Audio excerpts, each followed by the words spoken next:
Hi, this is Steve Gillmor, and this is the Gillmor Gang.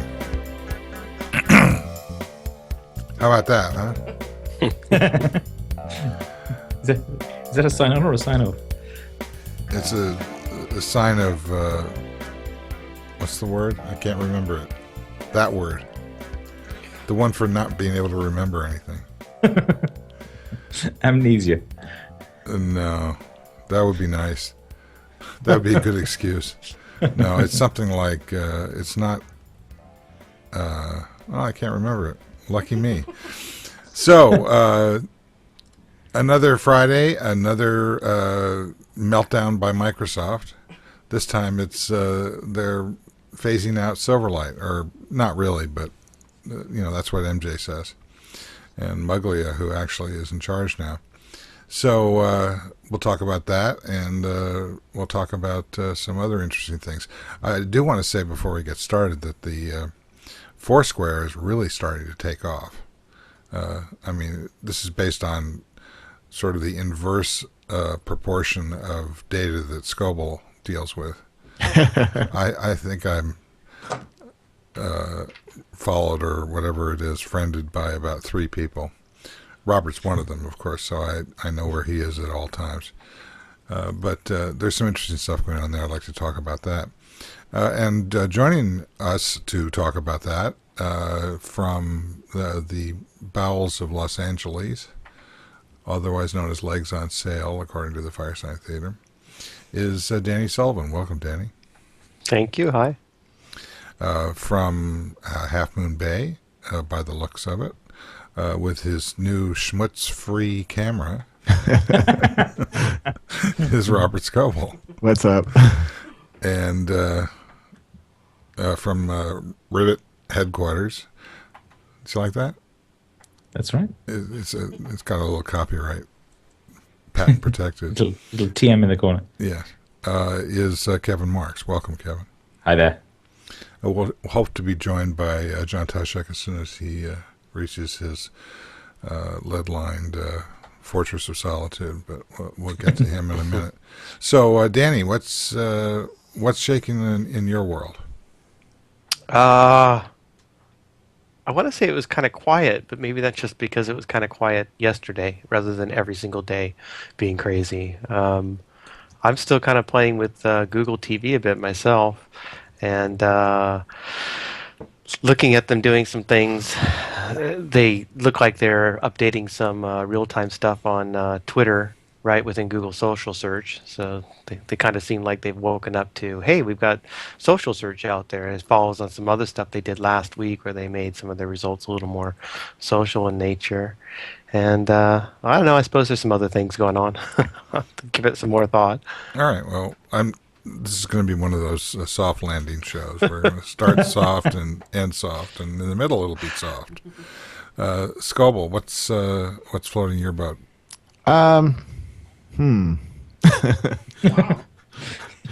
it's iPhone been this apps. kind of week. It really has. Cool iPhone apps. I got a cool new app that uses the camera to take your heart rate on an iPhone. Everybody finds camera? that fascinating. Oh, like the one that we had on the Android already. Okay. But, Yeah, iPhone's just again. a couple of weeks behind the Android. yeah. Believe it or not, most people have no apps on their phones, whether they have Android or iPhones. Yeah, evidently, Kevin, you were wrong about that. It was only 10% down, or 9%. What was the thing? I don't know. Every time I talk to an audience, I ask them how many apps they have. Most audiences have no more than 5 apps on their phones. Really? So they certainly, most people certainly don't know that there's a heart rate app monitor on their. So how does it work with the phones. camera? I don't understand. Is it heat? You put your finger over the camera. Yeah, let me turn it on here. Hold on I a see. second. And then it sits there and measures the color of your blood, and then goes, aha, your heartbeat is 64 or whatever. Yeah. So yeah, it turns the flash on. You have to have the light shining through your finger. Yeah. So you don't really have to go to the doctor anymore. You just sit there with your finger over your camera. See how the flash. And this is how he gets schmutz on his lens, isn't it? Oh yeah. Yeah, that was screwing things up. Yeah, that was the laser I pointed at the lens a couple of weeks ago. Oh, now the truth comes out. 60 to 70% of your maximum heart rate. What's his heart rate? What is the It's- maximum heart rate? Is this before it bursts? I mean, what is? Let me get it going here. Looks like 65. 65 beats a minute or something. Anyways, I'm still living. Okay, that's good. All right, and Kevin, I think we already know that everything that is coming on the iPhone is already on Android. But other than that comment, do you have anything to say? What have I seen this week? I was at the PayPal thing conference this week. That was quite interesting. Really? The stuff that they've changed is they've had a bunch of bits and pieces that sort of were half there, and they've actually stuck it all together now, so it makes sense as a payment platform.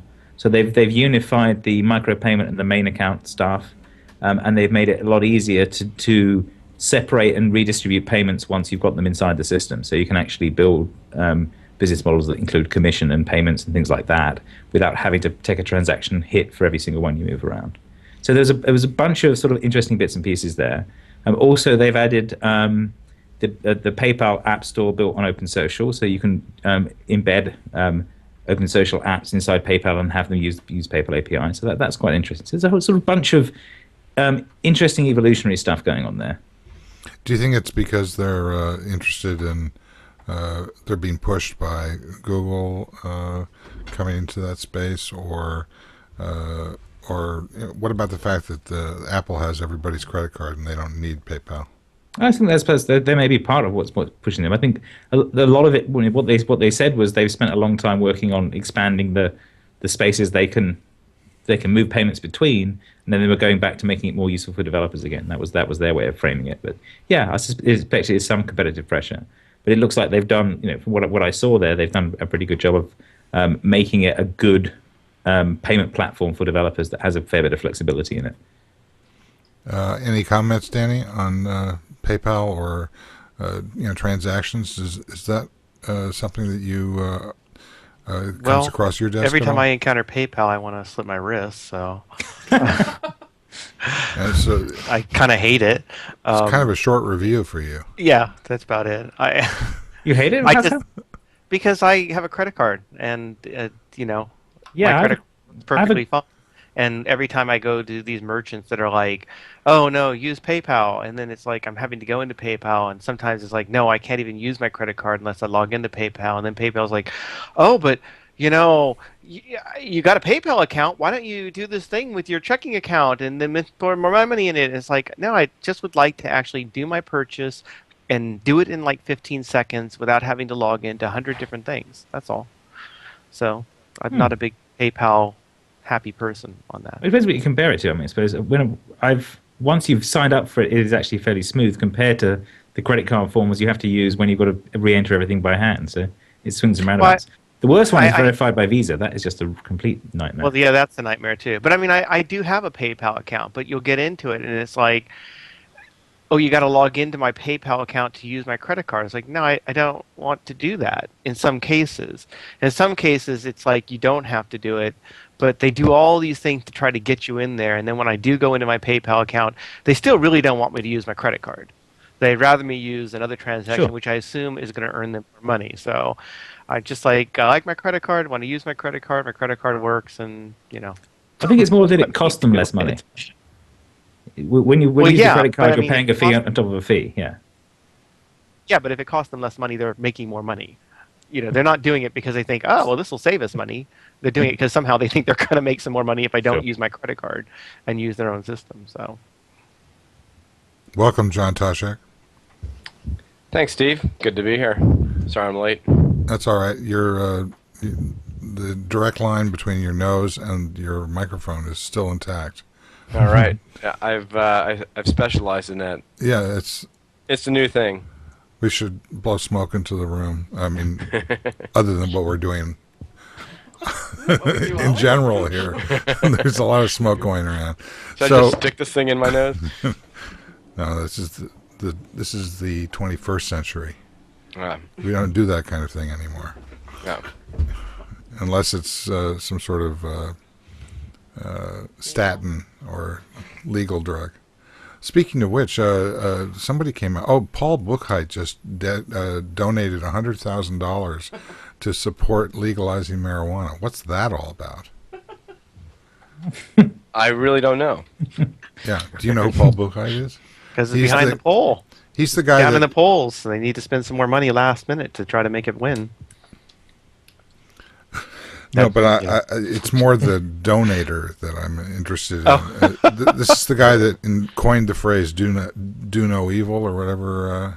Well, I think he's just convinced by the argument. That if you legalize it, it generates less evil. I don't think there's anything more weird than that. It's just that he's got enough money he could donate more than a small amount to it. Well, I think that it generates more taxes, income to help pay for this healthcare program. So I'm totally in favor of it. Yeah, I think California could do with some generating more taxes. That's certainly true. Okay. So, John, we didn't get to ask you anything interesting that you've seen this week? Geez, there's a lot going on. I guess Microsoft's earnings were pretty interesting. The amount of cash they had, the amount of cash they're spending, was pretty interesting. Well, how much are they spending relative to revenue? Well, their revenue is just about even for cloud, is just about a little bit less than their loss in cloud. So they lost about 540 million in cloud, which is, at least they're investing in it. The uptick was, a lot of people are picking up on that. Their earnings were kind of bad last year, of course, in the bad economy. So they're looking at the huge percentage of increase in sales from this year. A lot of people are wondering, like, well, where did all the money go? Did it just go into Windows? Did it just come into Microsoft? Or what's going on there? They have to really study the books. But of course, Microsoft's sophisticated enough, kind of like IBM, where a lot of that stuff is hidden. So it takes a lot of digging in order to find out where the revenue is really coming from. But it appears that it's coming from just people upgrading Windows XP to Windows 7 or Vista to Windows 7, and that's where a lot of it comes they say that it also is from Office 2028. But Office is a group in Microsoft that's so large that you just don't know what's in it. I mean, you just don't includes know. SharePoint and other things, if I remember right.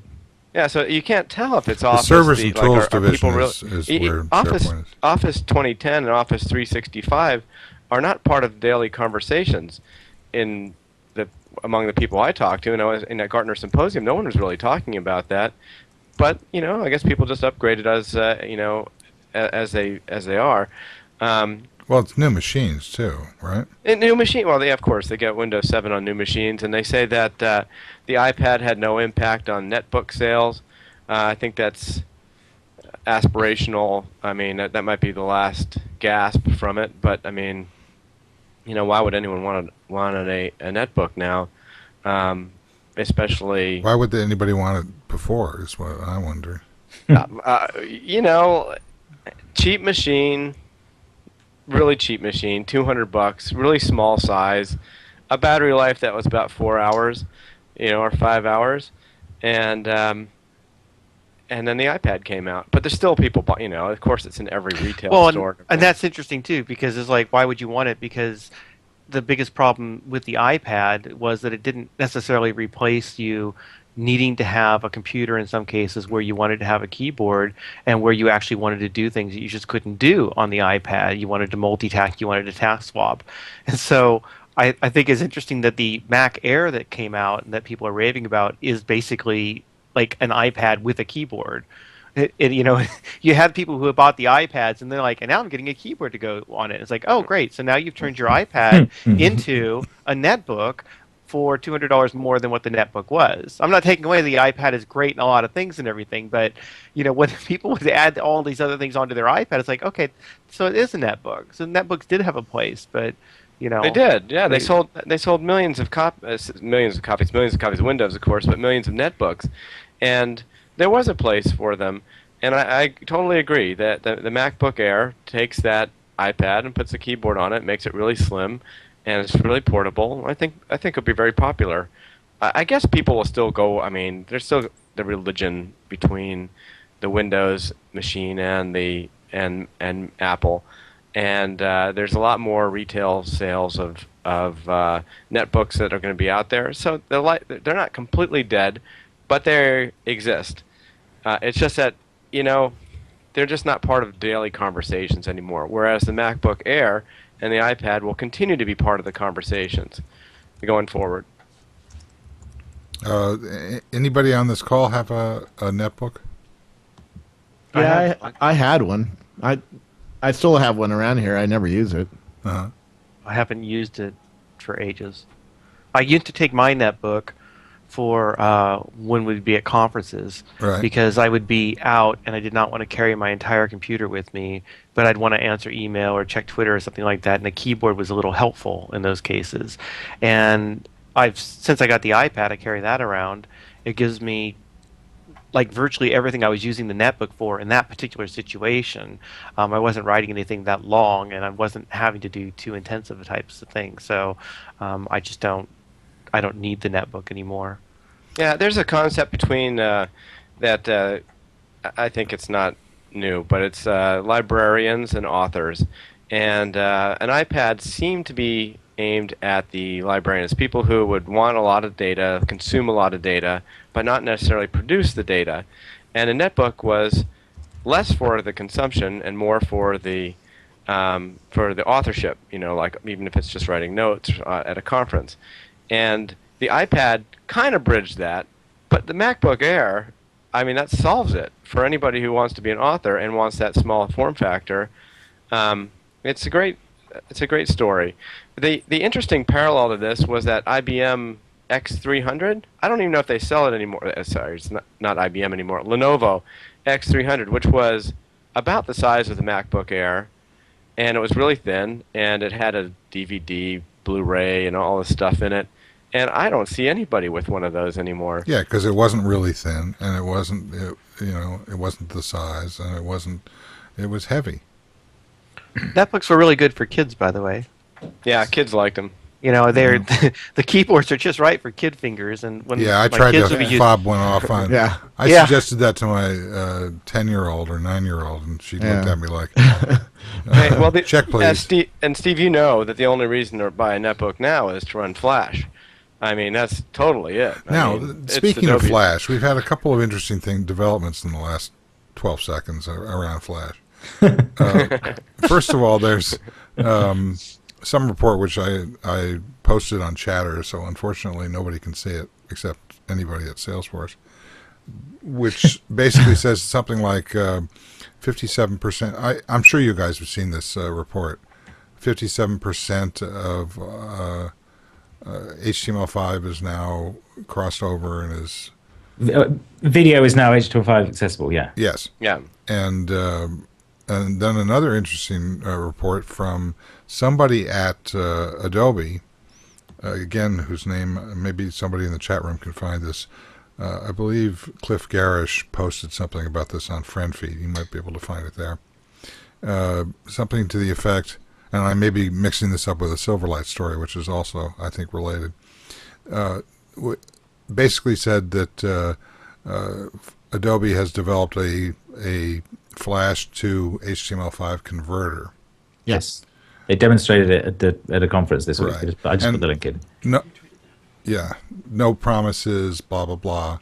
But, certainly a useful step away from arrogant, chest beating, which is what they've done since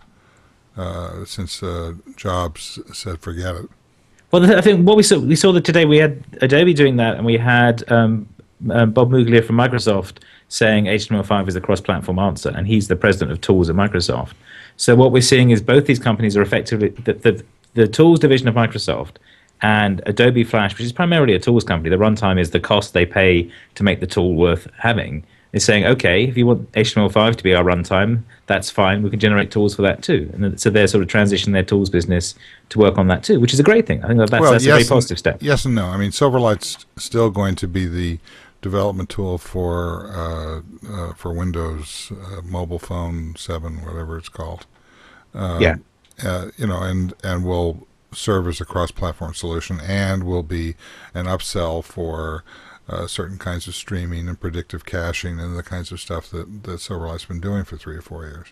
But the idea that we're moving into reality where people are bending to what Steve Jobs has mandated, I think it's fascinating how quickly that happened.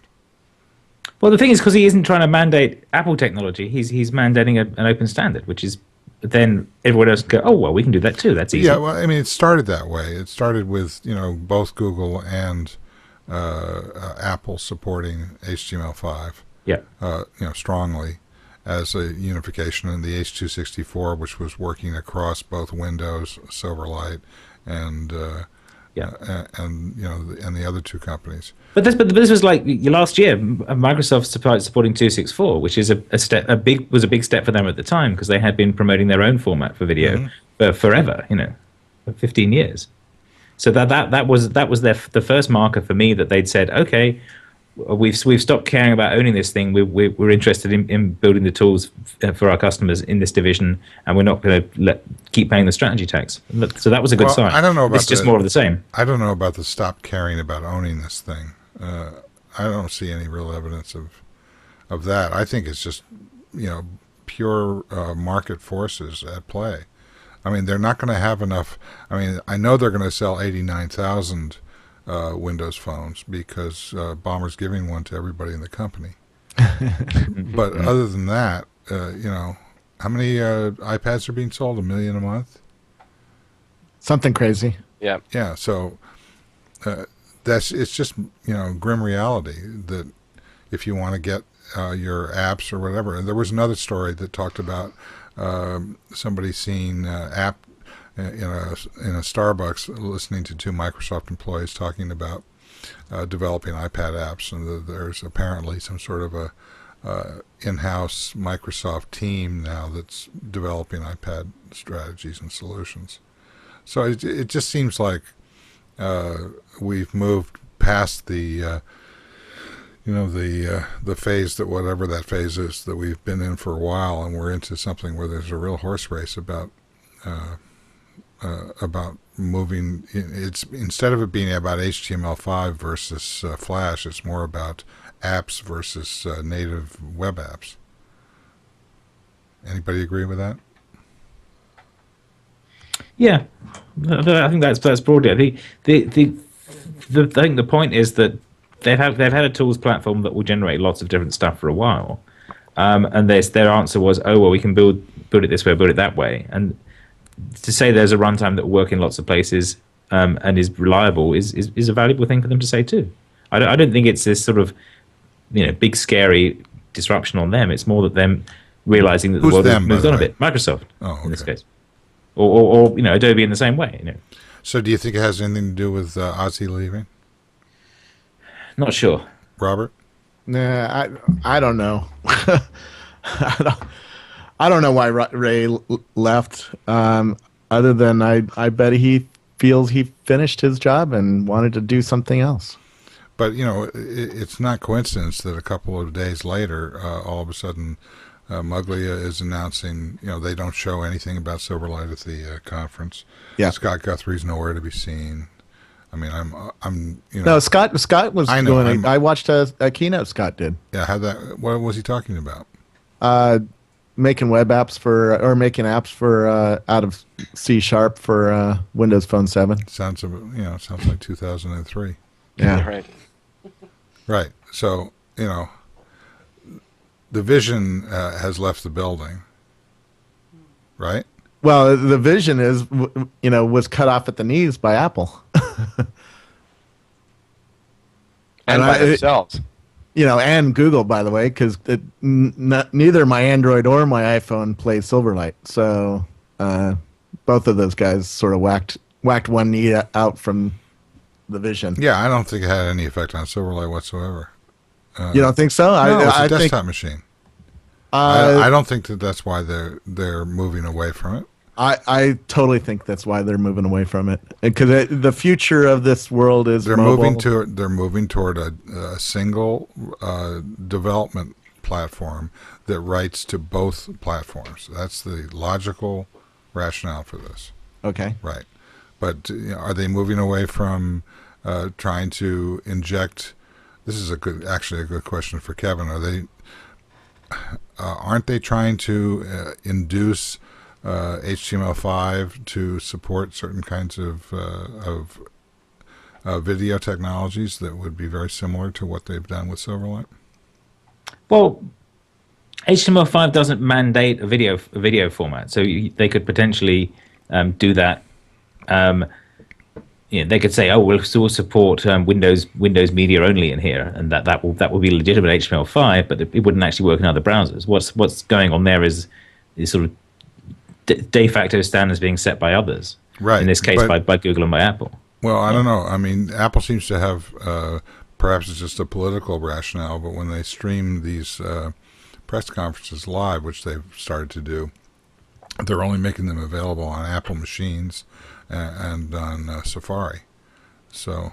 Well, yeah, they've documented the format, but they haven't actually shipped it. I mean, the underlying stuff is like a bunch of existing stuff glued together. But you're right; they haven't built a client for it on for other platforms.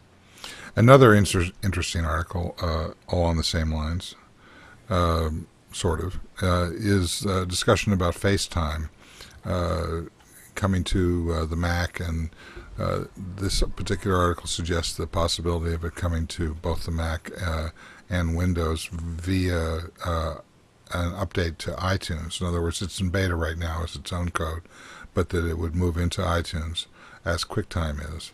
Or at least this is what the author suggests of this article, and that that it's going to become a serious competitor because of its strategy regarding using email addresses on the desktop in order to be able to communicate via. In other words, they're going to compete against Skype, and very effectively so. Anybody want to weigh in on that? So, Steve, I just need some clarification. The story is that iTunes will become a video chat client? The story is that they're suggesting that right now it's in beta, the FaceTime beta for the Mac, and that when it's shipped, it will probably ship at least first, this is this guy's theory, as part of the iTunes download. Well, that's what they do at the moment, right? iTunes will install Correct. Safari as well. So if that's their vector for installing software on Windows. So if they were going to ship it as an app, that's the way they do it. The question is whether they want to take the effort of developing video chat software for Windows again.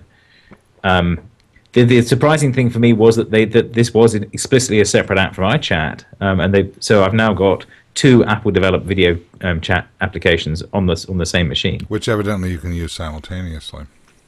They fight over the camera, but yeah. All right, so you're saying that yes, they may do that through iTunes, but they're not going to. If they were going to do it, they do it through iTunes. I'm not sure what the rationale for them is in doing that. What was the rationale for having iTunes on both platforms? Because they want to sell iPads to and iPods to Windows users. That's what iTunes is there for. Because by design, that system, that those machines need a PC client to work. Mm-hmm. Therefore, they had to build a PC client for that. Right. So yeah. QuickTime is available for both platforms. Why not make FaceTime available as opposed to iChat, which they've they could do. Orphaned. With iChat, it interoperates. The video stuff in iChat interoperates with AOL. That's been there since I was at Apple.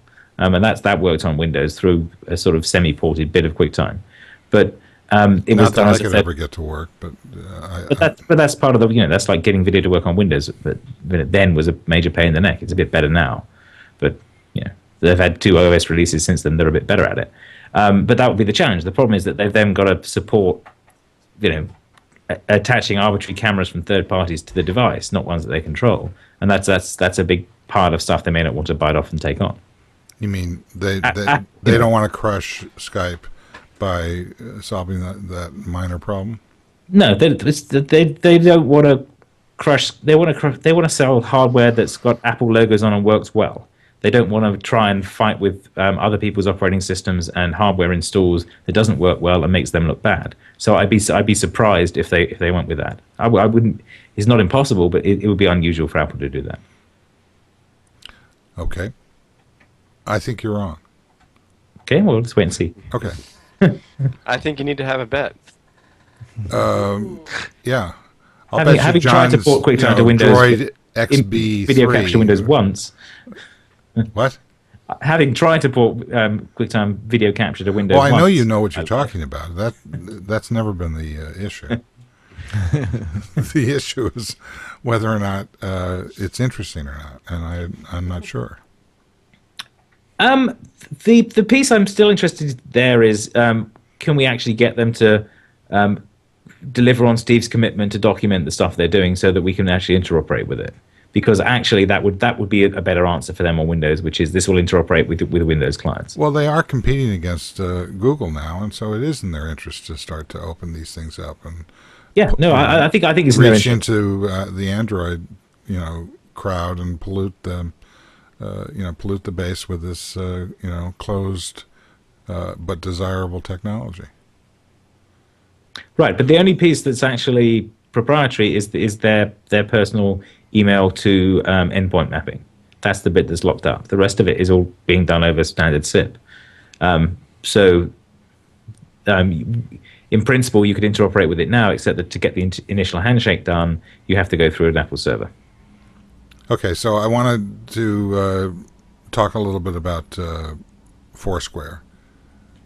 I think that Foursquare is just is really rocking right now, and I don't have any real data to support that except watching my wife check in and check out of virtually everything we go into.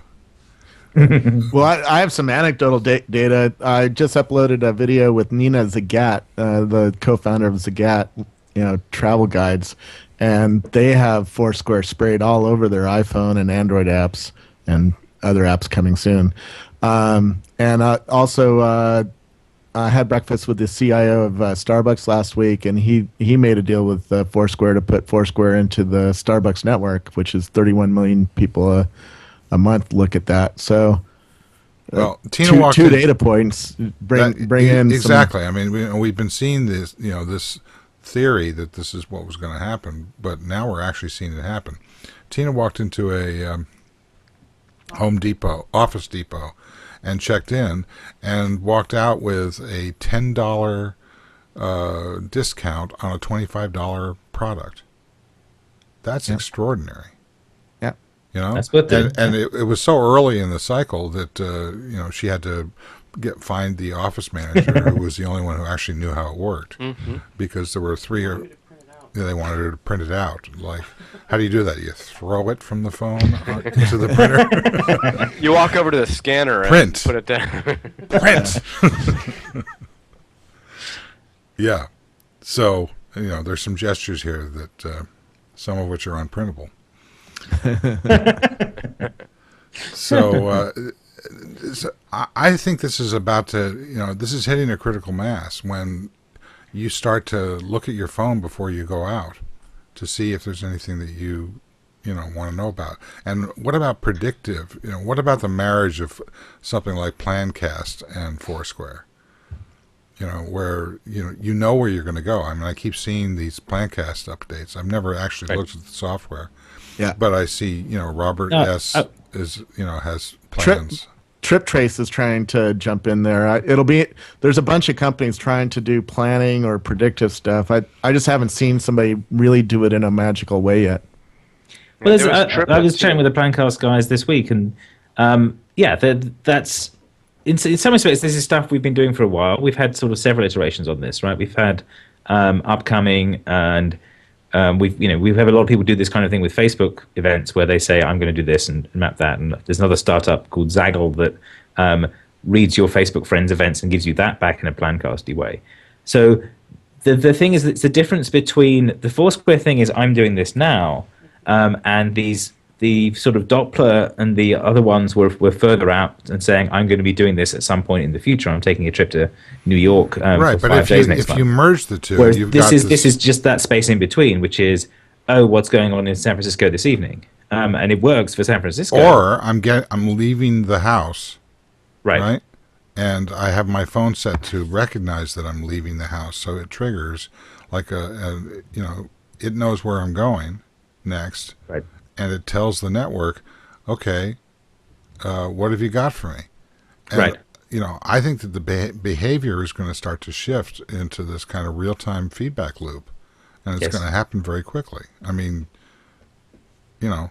next month we're going to see competition for that Home Depot. Yeah, well, that's great, but if you came across the street, I'll give you, a $25 certificate for a $10 item.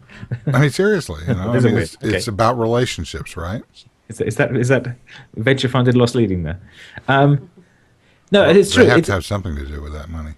and this is Yuri Armstrong was talking about this too. I was chatting to him about this last week before. The new thing he's working on is this idea of, okay, I want to do, I want to go and get something to eat now, and gathering the suggestions from your networks, whether they're sort of previous preferences or direct actual responses from people in the moment.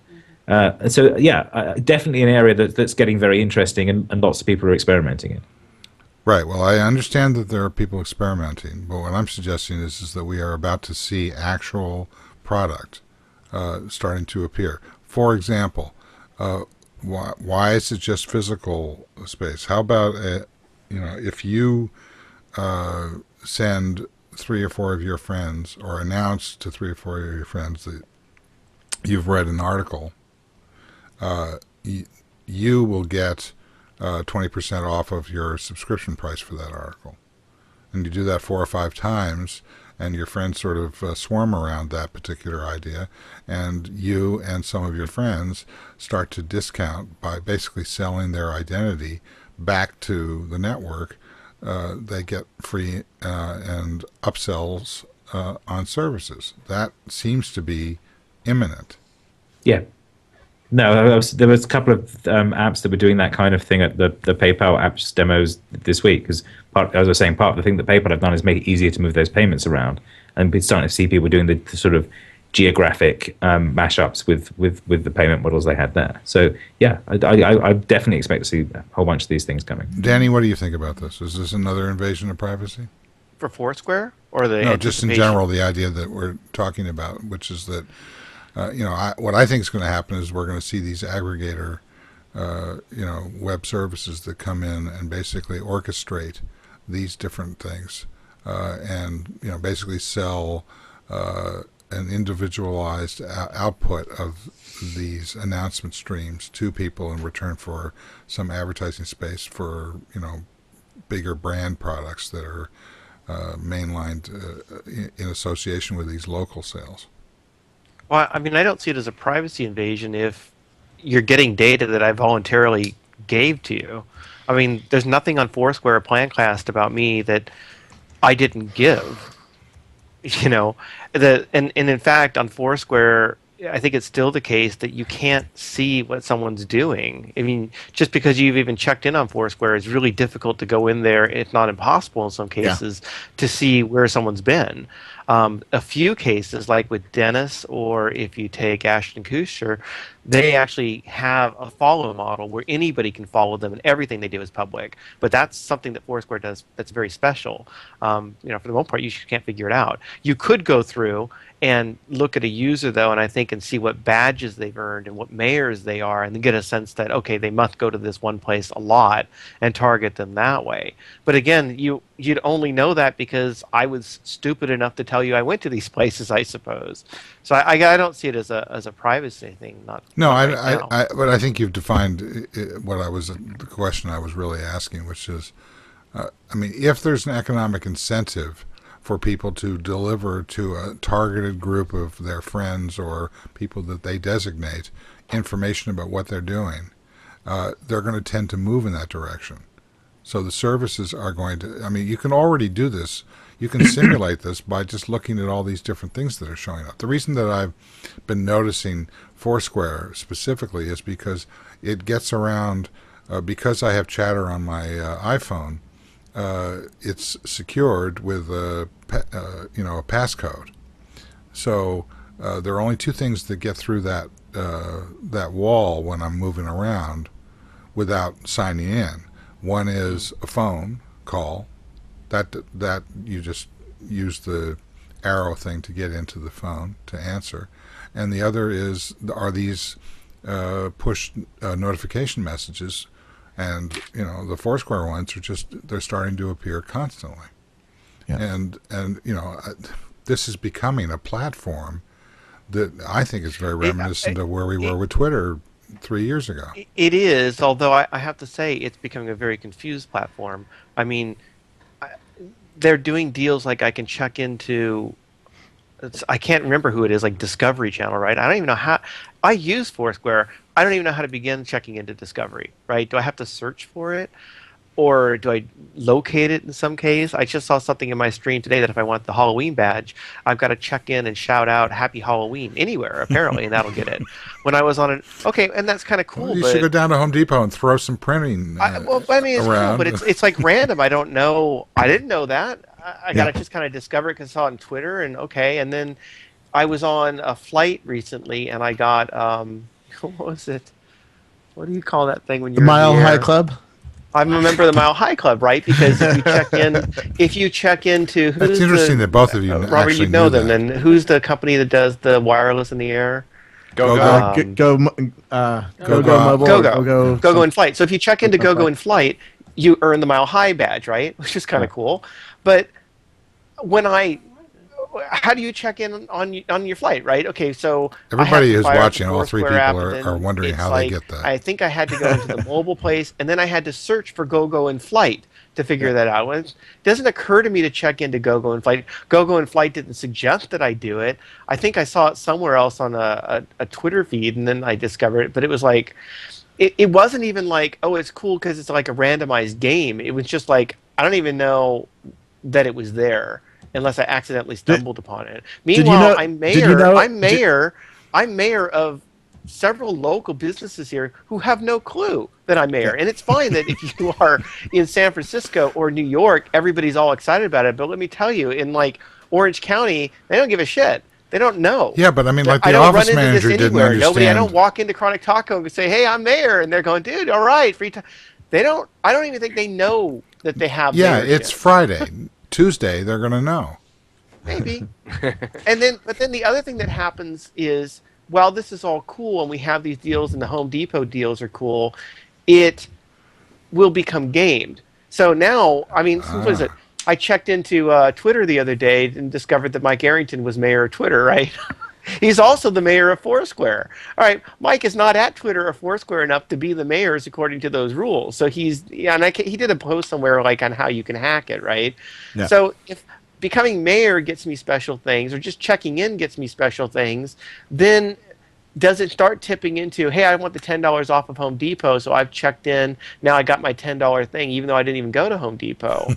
So right now, I mean, don't get me wrong, I think there's a lot of promise with Foursquare, but they're doing a lot of things, and I find it confusing myself as a Foursquare user, and I also feel like there's still a lot of early adoption going on that I don't know if will hold up. But I have similar complaints with Twitter, right? At some point, I have to get my rant out about how if you do customer service on Twitter, I would prefer that you just stop doing it and actually go do the customer service when I pick up the phone or I use your website. Because it's like a route around getting the help I should have gotten through your regular systems in some cases. I don't mean that so harshly, but it works Yes, on you Twitter do. right now because still, despite Twitter's growth, practically nobody is on Twitter, right? Can you imagine what it would be like if all of Time Warner's or Comcast subscribers were actually on Twitter? And when there was a problem with Comcast, they started shouting out on Twitter saying, I need help. It would collapse Twitter, right? It would certainly collapse Comcast. They wouldn't be able to keep up on it.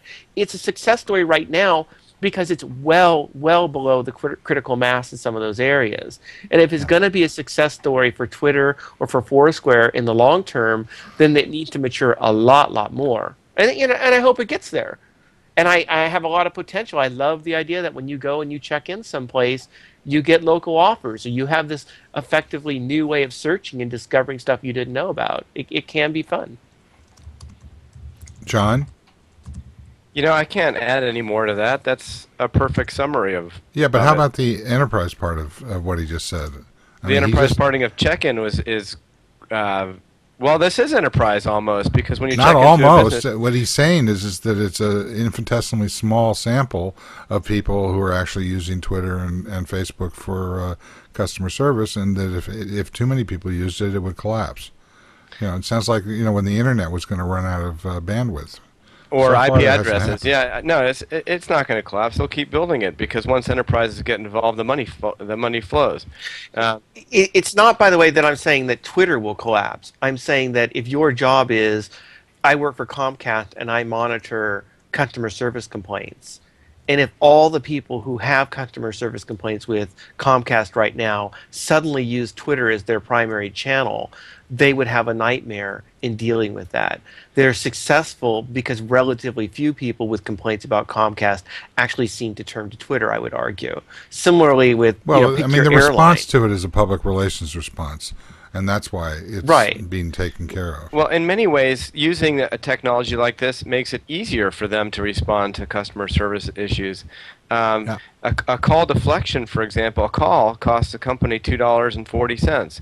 Down from $4 or $5, a few years Right. ago. Of course, Danny, you want them to talk. You want to talk to a human being. No, I don't. I mean, They don't I want to really talk gotta to finish you. I've got to finish my post, but the lead that I started writing goes in something like this. Who would consider it a success story in customer service that you walk into a store and scream, "Damn you, I hate you all, and I wish you'd die"? That we don't consider a customer success. Somebody does that on Twitter, and then somebody goes back and says, "Oh, what's up? Oh, I'll help you." Okay, that's a success. It's not a success if you force your customer. It would be a success if they all loudly. ignored Amen. you and made you go to Twitter to say it to them. Well, it would be, but and if you go, John, if you go with a customer service call, one example here on United, right? I really got to finish this post. I'm flying United, and my seat will not recline, right? Won't recline, and the My person seat in front of never me- reclines. and the person in front of me can, and so suddenly I can't work. And as I got on, I said to the have to get a flight attendant, netbook. this seat, well, this, You you should know, have had an iPad, man. I know, it's all my fault. The seat won't go back. And by the way, That is what customer service is was about. on It's your one of their fault. special flights that has all the big seat room, right? It's like the 35-inch or whatever, and so it shouldn't have been a problem. And the flight attendant's like, "Oh, I can't believe this doesn't go back." So, well, contact customer service. There's a when you get human off. for you. I know. Gee, it doesn't work. Anyway, Are I you do- sure the guy behind you didn't stick a pen in the seat so that you couldn't recline? No, there was a wall. So the wall, Ah. and but I still should have been able to recline. There was enough space. But Oh, it see, wasn't. you're not using TripIt, because if you use TripIt, you Oh could use my seat God! guru, I and don't. you would know that It seat should have sucked. reclined. But the point is, everybody It's on all the your flight, fault, Diane. the flight, United flight attendant said, "This Everybody is knows wrong. don't get the Contact last customer row. Come service." on. I tweeted about it, right? I tweeted at United Airline, "Hey, United Airline, it'd be nice if you did this, whatever." And nobody answers it. Meanwhile, I go back to customer service, and I kid you not, I had 8 exchanges with them about this through email. 8 exchanges. You tell me how much cost that was, until finally they said, "Well, we're not." And I kept trying to explain the situation to them, and they kept like, it was like no one was actually reading what I wrote. And finally, like, "Well, we're not going to answer you anymore. You email us every day." I'm like, "Oh my God, I'm not emailing you every day. You're simply not actually reading what I wrote to you." So Yeah. I finally said, "That's fine. I'll probably keep flying you anyway because I have no choice in some cases, but you just really, really, really suck." And then it was like, it got to somebody at United said, "I'm really sorry this happened. And, we've corrected it and we've given you these miles and like we should have done and we're really sorry about it," or whatever, right? And I was like, "Oh my God, I found a human being." That was like 8 things to go through. If that Right. cost them a lot of money, it would have cost them a lot less if they'd actually dealt with the customer service thing the first time I contacted them using the email. And by the way, even better if when I had contacted them through email, I didn't get back something saying, "We'll get back to you in 3 to 5 days." So what you I want? think you need to this is record what- a video and break a guitar on it. That's the Yeah, only no, way to exactly. get it. That's a great This is example. what Foursquare is going to tap into. This, they're going to send out a little message which says, "Yeah, we know that we suck, and we really suck." He's telling And- us the and length It's like- just to it's like head that I off. got a bad Domino's. I got to finish this post. Maybe I'll do it this weekend. I had a bad Domino's pizza, right? I never bought Domino's. Then they started running the ads telling me how bad they were, which I didn't know they were that bad, but now they were better. So I thought, all right, well, let's give it a shot. And then it came, and however bad they must have been, it couldn't have improved that much because it was really bad. So I tweeted like you guys really kind of bad. And then Domino's like they're monitoring, right? So they picked up on it, and like, hey, we're really sorry. We're getting in touch. Whatever. So I get a call from the success. Twitter's solved my customer service problem, right? No. Then it falls apart because then I get a call from the Domino's place where I ordered, and they're like, oh. Hello, I hear you are upset. Really sorry. I seek to give you great satisfaction. Press So 1 for next more time, options. let us know. So it's like next time, like, do I get a code or do I have to like give you a secret handshake? It's like there was no continuity to continue the delivery. And I've got story after story like this. I have one story, Clearly. by the way, and I'll just cap it off. But it's like Rollerblade, Rollerblade, right? They don't even do anything on Twitter. And there's like one guy who does their customer service, and I emailed over there. He's like, "Oh, I'm really sorry. We'll get it fixed." It was like, that's what I want. That's what we want. I don't want my customer service on Twitter. I just want customer service. Anyway, sorry. I'm really pent up, as you can tell. I think that is a great rant. I mean, Yeah, no, it hope was it's captured on it's video classic. somewhere. It really is. We'll have to break it out as a separate. I totally agree. Scoble. Dang. Totally agree. But I got good Domino's pizza, and I tweeted that, and they got back to me and said thanks. So That's good. yeah. That's good. Okay, so Now someone from Domino's is going to, hey, I hear you're still upset. Let me... Well, they should have sent another pizza out to you from another store, you know. Well, that is like, hey, So at least just you give could me have the averaged it refund. out, you know, Oh, and no. seen if it was true for all stores or just this one store. well, I Where do you can't go wait. from here, Steve? I don't know. Well, I'm waiting for the Tea Party to outlaw this, video because of all the passion. There's too much passion so close to the election. It's Friday. It's Halloween. It is? I don't know. Hey, Well, anybody there are all want these to come people over? dressed in orange in San Francisco. It must be Halloween. Robert, I like your costume. Yeah, next week I'll have my Xbox Connect. I'll have a party over here. What does that mean? You could come over and play. No. What the is new, the Xbox Connect? What with is your it? hands, jumping around. Connect. Oh. Connect. Spelled connect. Yeah, you used to have to like do these weird things with your fingers to press buttons on the controller. Now you have to do them with your whole body. I don't know. It's gonna be Yeah. a new thing next week. I think Danny had a Maybe series I'll of take the gestures camera which downstairs and we'll play Xbox Connect on the I show. think you have next- to have a Microsoft phone in each hand for it to work, though, right? So they sell some more. As long as they buy them for us, I don't mind. No, I wouldn't even take a free one, man. They don't have any apps. So if we marry Connect with customer service, we'll have some instant feedback. Bet. As in, Reach out and slap someone. I see you're making a gesture with your finger. How can we help? would you like to reconsider that gesture? Yeah. Can I Punch offer the you a Domino's coupon? guy. Okay. Well, this has been more than I hoped for. That's a good thing. All right. Once around the table, just to summarize. Robert Scoble, what do you have to say? Silverlight's dead. Really? Yeah.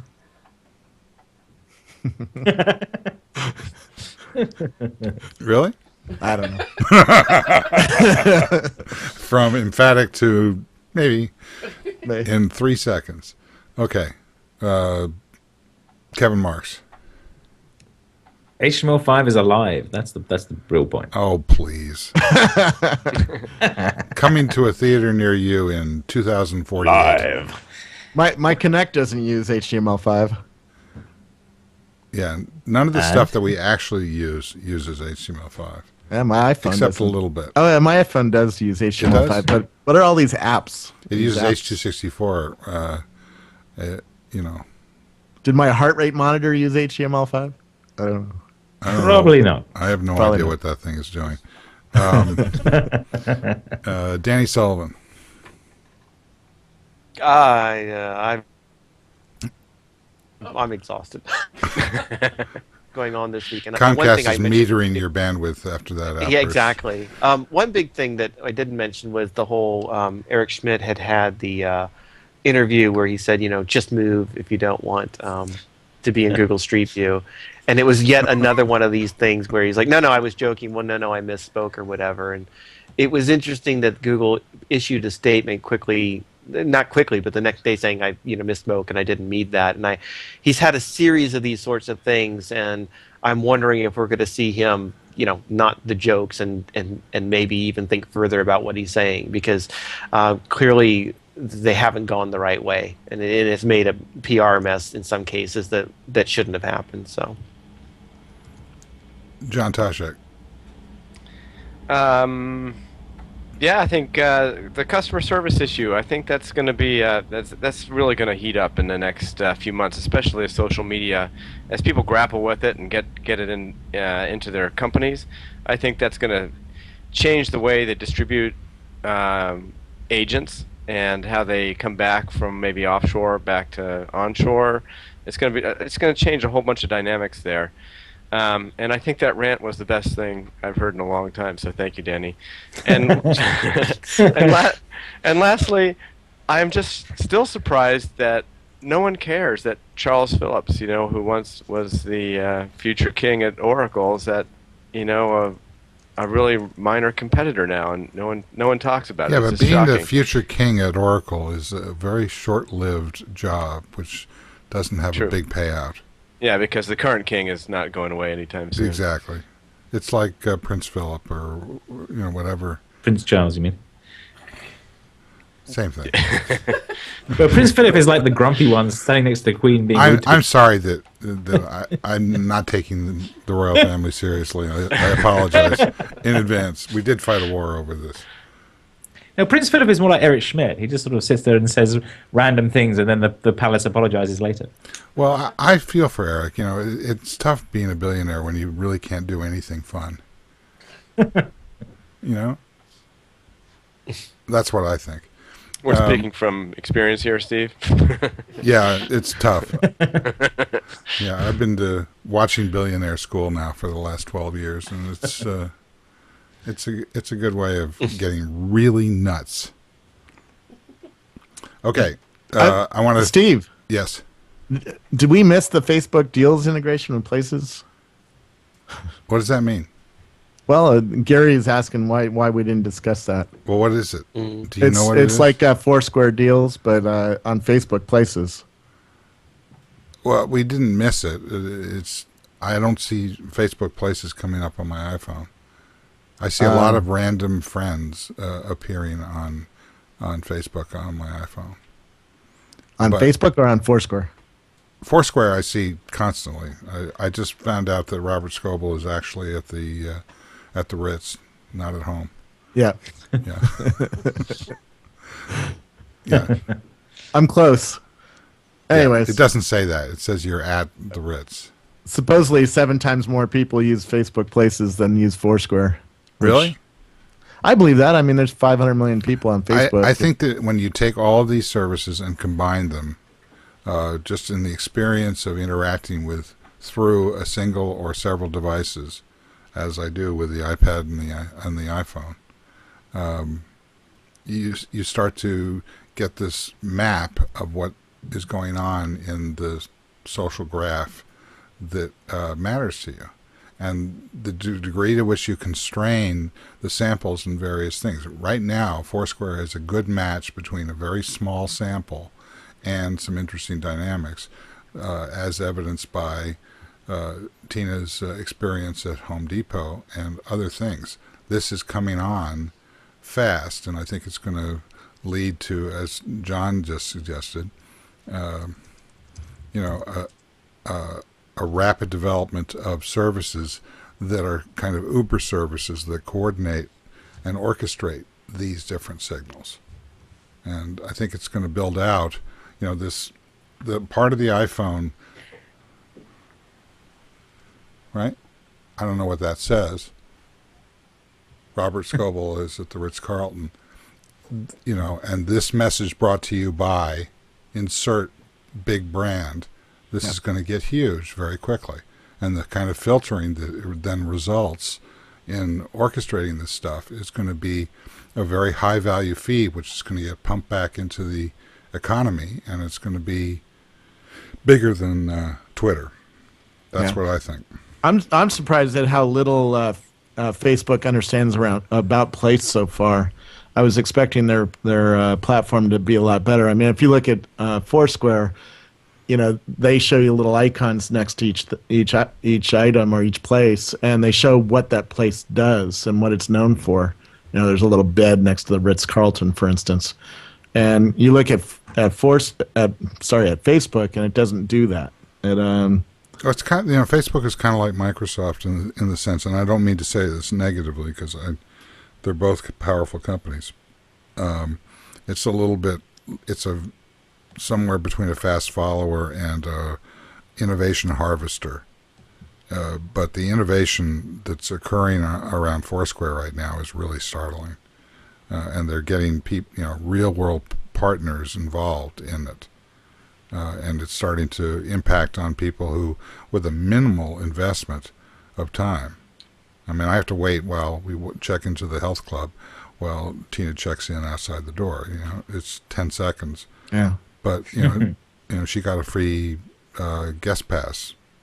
Look at what Facebook shows you on its places. It shows you people. I don't care about the people. I care about the place.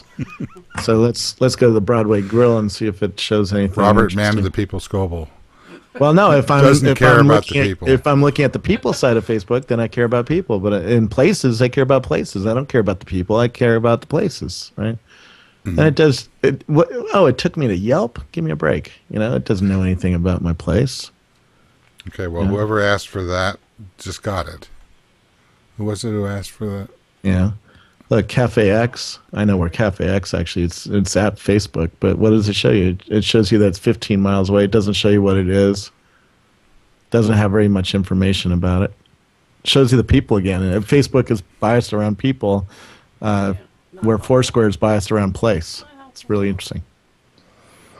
All right. I want to thank, speaking to people, I want to thank Rob Legess and Rackspace for bringing this show back to whatever this is, the air or the internets or the tubes, and New Tech and their TriCaster, which has turned this into a video show, which I'm enjoying more and more, the video side of this. And all those of you who are listening on good old RSS and audio, hi. How many hands am I holding up?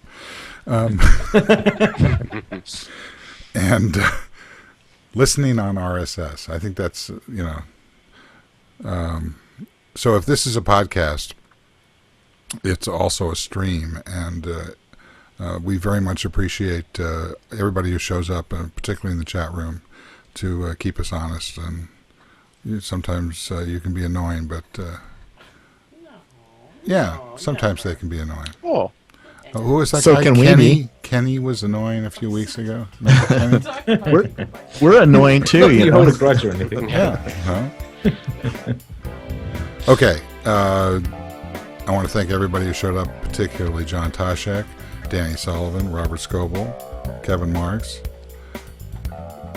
We'll edit that together later. No, we won't. And our producer and director, Tina Chase. And I'm Steve Gillmor. This has been the Gillmor Gang. Thanks to everybody who showed up, and especially those who didn't. We'll see you again next time. Bye-bye.